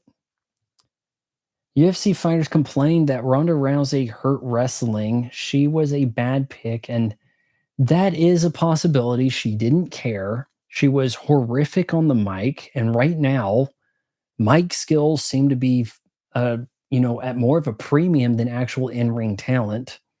I feel like they spend way too much time with from what I've seen, and I do. Oh, hold on. It's not really an AEW issue, but it is a WWE issue. All the show, the SmackDown, the Raw are useless. They're all let's go in the ring. The people you come to the stadium and you see the people and they talk about their next match at SummerSlam or some shit, and then they point at the WrestleMania sign, and then that's that. And then a bunch of jobbers come out there and they wrestle each other. And that is your show. There is almost no wrestling. The marquee guys do not wrestle. They want to save all that shit for premium live events, which I have no idea why they give a damn about that because they're not pay-per-view anymore. AEW at least has some kind of incentive to save shit for pay-per-view. But I actually like the way how when we had the two top companies going at it, actual shit went down and titles changed hands on Nitro and Raw. Shit doesn't happen now. So, and evidenced by what? Fox getting out of the SmackDown business, right? Aren't they just kind of like, we spent a lot of money on that and people didn't care. So, all right, what did I miss from Django? That's Django's, huh? Oh, so you repeated Django's about the UFC fighters complain about Rousey? Master Chief. Okay, Night Shift is cool. Night Shift with Michael Keaton. I think I've seen that not too long ago. Really, I say not too long ago. It was probably like pre-lockdown. I don't shit. Master Chief now looks bloated and confused about his. Well, I didn't see. Or they're going to take his helmet off. Is that what we're going to do? And it was a woman the whole time. Or he now identifies as a strong black girl. What is the beginning of 80s action films? People still consider 80s Rocky action sports film, but I think it's First Blood was the beginning. I think you're saying this because I brought it up last week, actually. Mad Max 2, aka the proper title in America, The Road Warrior. That's the first true action film, followed by First Blood. I've actually have recorded. I don't think I shot the video for all. I don't know if I want to gather the clips. It's too much work. No one's going to care. I'm going to get 25 views. So those are the first action movies. And then you really get into action film proper in the heyday around 85 with Commando and Rambo First Blood Part 2, which I don't think people are looking at as a war film or a drama. They become an action film, and then it rides a wave for over maybe the next 12 years. Realistically, I think you end up with Con Air, I feeling like, as the last classical action film. There are others that get more sci-fi about it with the Matrix, but nothing really seems to carry it through. Though you do get the impression that Jason Statham was like born too late. Like he's doing the action film when they're not the biggest draw and they feel schlockier. They don't have the most talented people making them anymore. And that's where you end up with Statham. Now, that said, I'm showing you my steelbook, right? I did order on eBay for $30 the Expendables Steelbook 4K collection with the digital copy, sealed, $30. And it's supposed to be I believe, a Walmart exclusive, but they want $70. And none of those movies are particularly great. I could maybe watch the first three again in 4K and out of laughs do something with four. But I could probably offer commentaries for 2 through 4 if we wanted, if that's the case. But I largely covered the franchise with my commentary on the first Expendables. If you haven't watched that, watch that commentary track, right? We haven't signed off yet, but we're getting close to the 2-hour mark. But hey, you guys are kind of keeping the party going, right? The talk to a host or hose. What about her? She has some charm to her. Uh, it feels like her 15 minutes are gone, so she's going to have to punch out the OnlyFans, actually do a movie, drop in on a Netflix series. Something will have to happen, right? Bret Hart wrestling looked more like real wrestling. That's what I'm saying. Yeah. Watch him do things like rolling pins and rolling it. He wasn't a high flyer, but he had the grapples and the submissions, and there's a seriousness to him. Like he respected the business more than any of the other guys. And if there's a guy protecting the business, this was your guy. And I can totally understand why he didn't want to drop the belt in his hometown to Shawn Michaels, right? Hey, did I miss you? Resident Evil franchise or Twilight franchise? Oh, Christ. Well, neither of them have a good entry. They each kind of have an entry that sucks less than the others. Resident Evil Extinction in that case, and Twilight, I believe it's Eclipse. The third Twilight was actually the most watchable, whichever one that was. Was it New Moon or Eclipse or some total eclipse of the heart? Turn around, bright. Will Rogan getting the Trump interview mean anything? His audience was already voting Trump, whether or not Joe Rogan said he was. Do I need to stand up a little better over here? Kind of a lot of headroom. Actually, it's kind of weird. It looks like the headroom's not really the same here. I do need to kind of sit up. Watch your posture. You got paying customers, Vaughn. You got to have good posture. If Kamala Harris makes the actual mistake of going on Joe Rogan, or as my mom called him the other day, the Zach Brogan show, you guys should be following me on Twitter. I'll follow you back. A lot of the stuff doesn't actually make it on the channel. A lot of like kind of weird comments that should go viral. If I was famous, they would be funny and get likes and retweets, but they don't because I mean, I saved the damn screenshot. You're essentially blacklisted, shadow banned until you pay Elon money. And if you pay him the most money, then the shadow ban is completely lifted.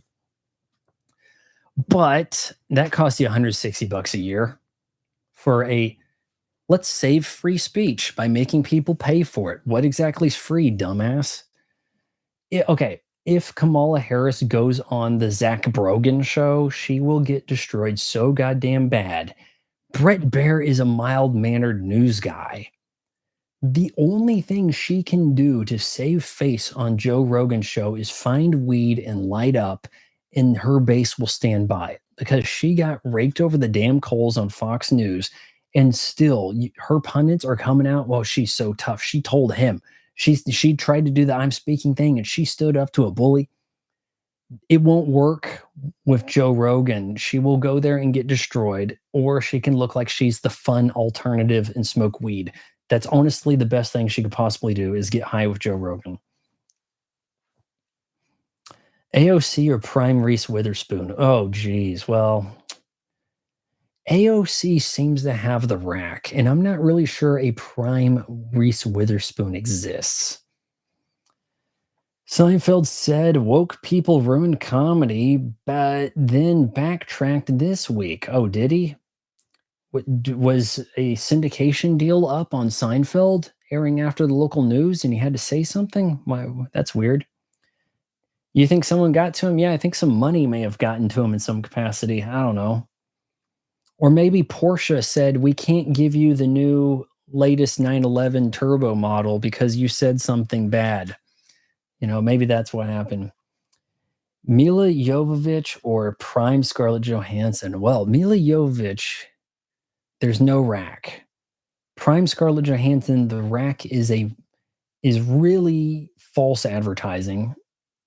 I don't really think she ever had a prime, but prime Mila Jovovich would actually probably be earlier than you think, more like cuffs. Like we're looking at maybe 92 or something. Hawk Tuah girl or prime Scarlett Johansson?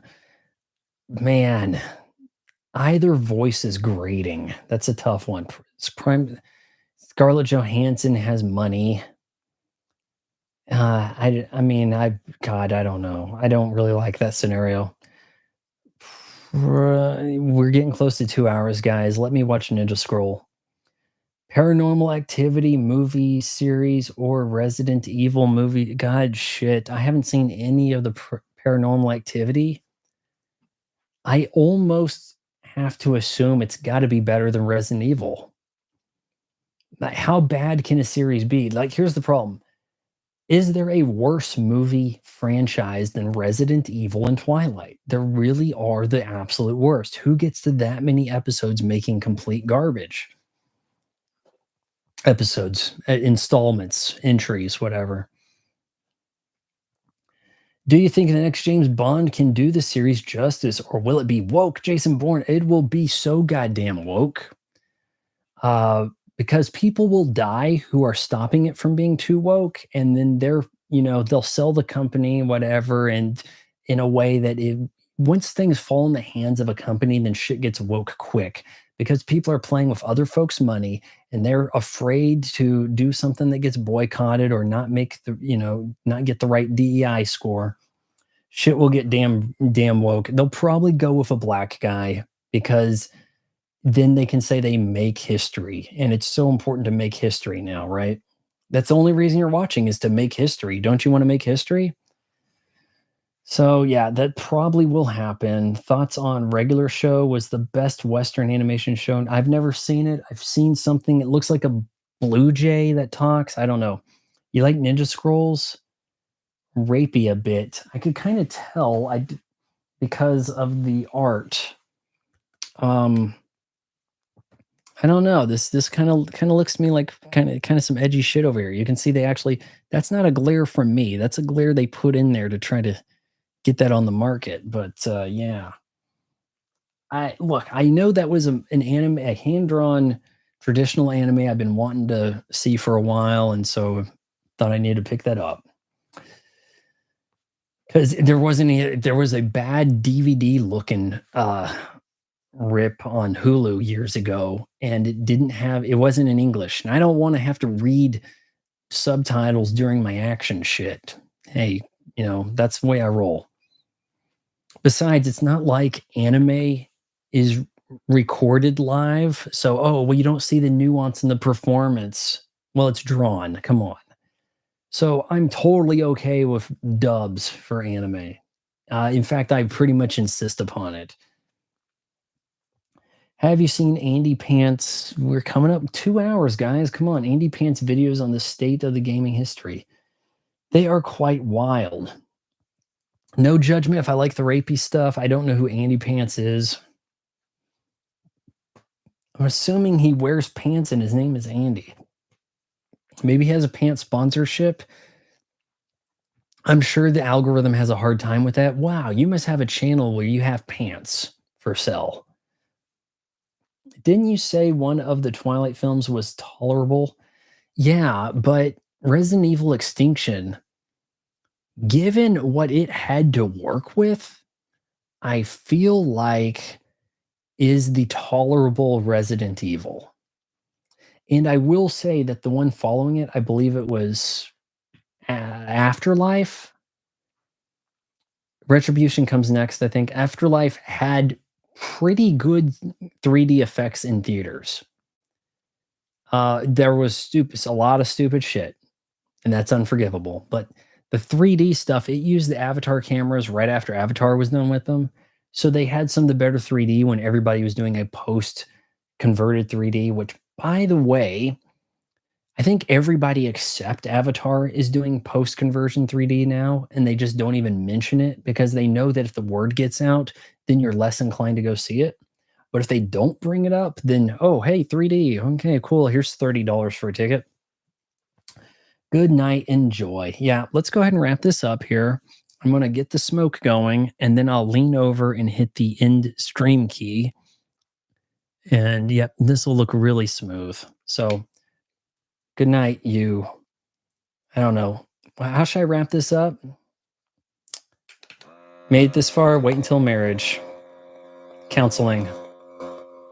I've totally disappeared. Oh shit, I gotta hit this now.